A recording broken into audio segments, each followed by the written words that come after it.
Seeing the google.com domain instills trust, which could lead to your password being compromised. Here's what you need to know.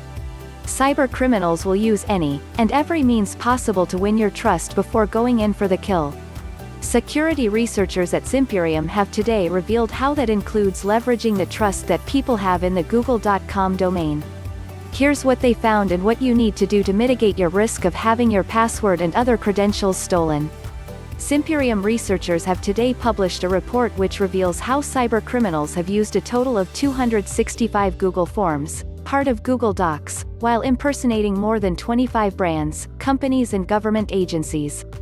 This, in itself, is hardly surprising. Not only are Google Forms very easy to produce, but they also come with the trust-building advantage of being hosted under the google.com domain. Cybersecurity awareness training teaches users to look out for mistakes or tricks that can betray a scam. Still, when that URL is docs.google.com, it might just fool enough people enough of the time to put password and credential-stealing success in the frame. Not least, according to the Zimperium report, as being hosted under a Google domain avoids the detection of reputation-based phishing detectors. Google is, after all, probably the single most recognizable domain in existence.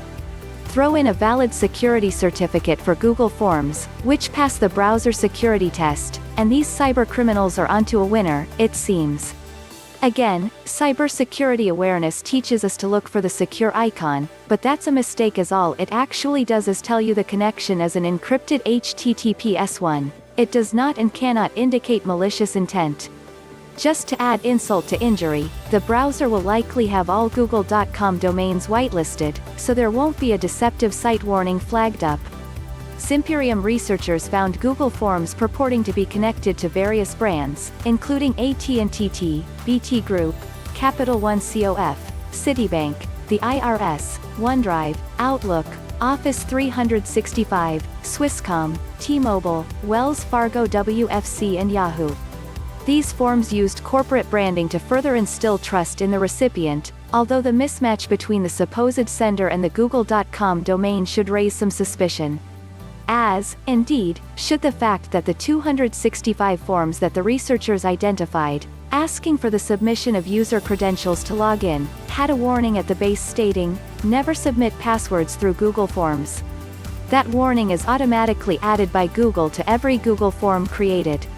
There were other signals that these forms were not legit, the final button saying submit instead of login, password input field not being hidden by asterisks and sensitive text that might get spotted by automatic detection tools, user, password and so on, was replaced with an image.